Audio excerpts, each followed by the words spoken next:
Bismillahirrahmanirrahim. Assalamualaikum warahmatullahi wabarakatuh. Perkenalkan, nama saya Dwi Nur Aini, nomor induk mahasiswa 205.945. Saya adalah mahasiswa PIAUD BIAIN Ponorogo angkatan 2019. Di sini saya akan memenuhi mata kuliah teknik bercerita yang diampu oleh Bapak Dadang Wahyu Saputra.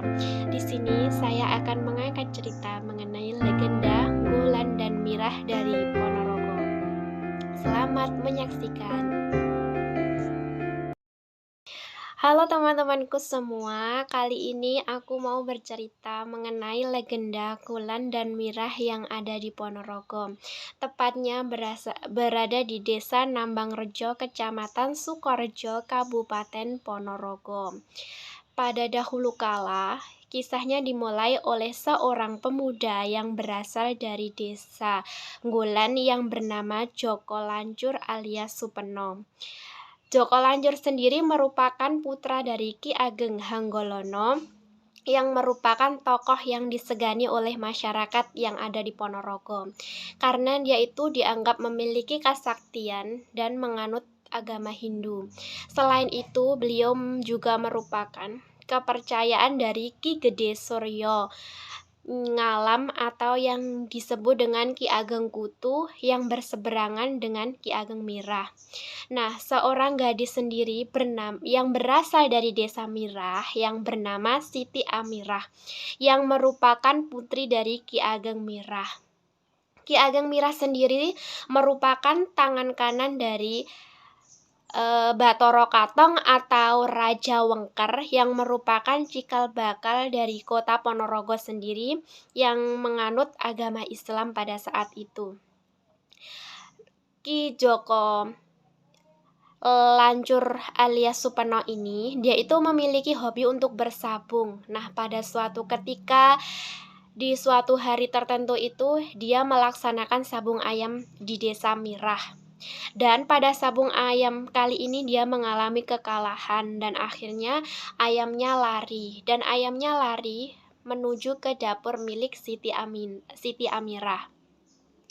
Ayam tadi pun ditangkap oleh Siti Amirah dan dimandikan di sumur di perkarangan rumahnya. Joko Lancur pun akhirnya mengikuti ayam tersebut. Nah, ternyata ayam tersebut sudah ditangkap oleh Siti Amirah. Namun apa yang terjadi? Yang terjadi adalah ketika Joko Lancur melihat Siti Amirah dan kedua-duanya merasa jatuh cinta. Akhirnya Joko Lancur pun pulang ke rumahnya, namun dengan perasaan gelisah, dengan diam bercampur aduk karena dia merasa jatuh cinta kepada Siti Amirah. Akhirnya dia pun lebih suka untuk berdiam dan mengurung dirinya di dalam kamar dan tidak seperti biasanya. Lalu ayahnya pun yang bernama Ki Ageng Hanggolono pun merasa curiga dan menanyai kenapa ada perubahan pada Joko Lancur tersebut. Akhirnya dia menjawab bahwa dia sedang jatuh cinta kepada Siti Amirah putra dari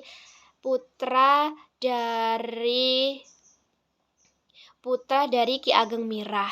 Nah, lalu ayah dari Siti Amirah pun juga mengetahui bahwa putrinya yaitu Siti Amirah sedang jatuh cinta kepada putranya Ki Ageng Hanggolono. Namun Ki Ageng Mirah tidak berani untuk menolak secara terang-terangan.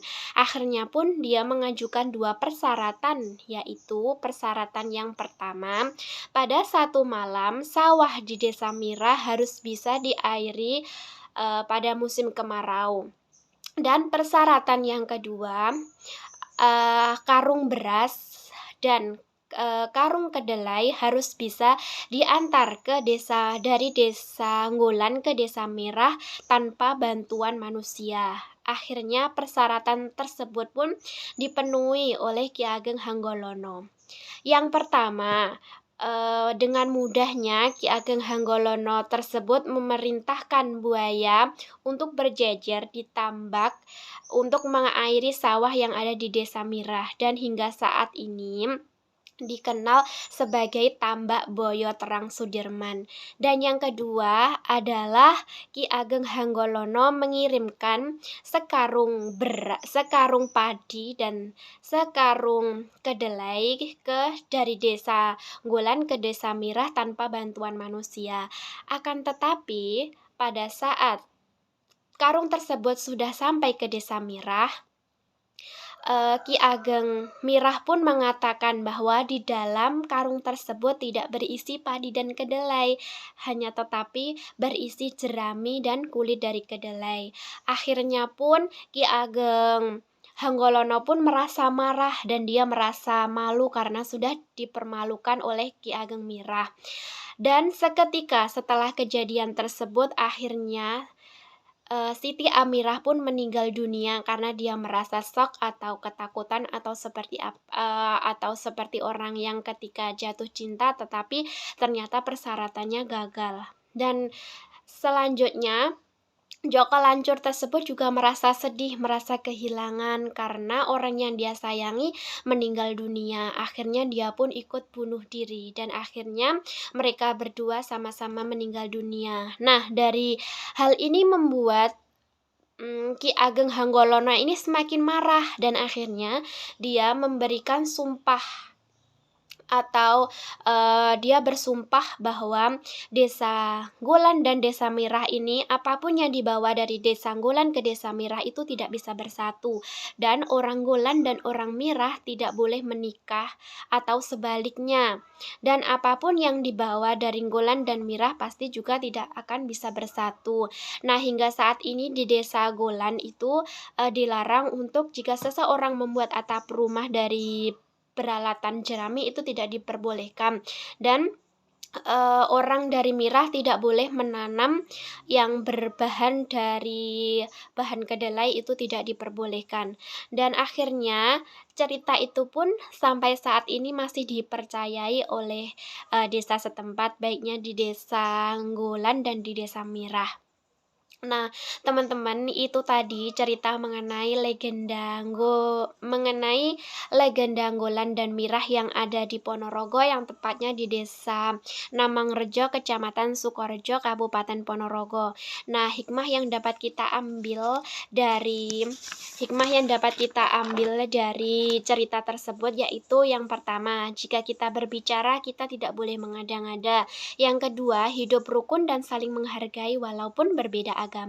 Yang ketiga, jangan sesekali kita menghancurkan perasaan orang lain hanya demi kepuasan kita sendiri. Dan yang keempat, jagalah persaudaraan antara sesama tetangga, saling menyayangi, guyup rukun, saling membantu dan saling keterbukaan walau kita berbeda kepercayaan atau keyakinan, tetapi kita saling menghormati keberbedaan tersebut.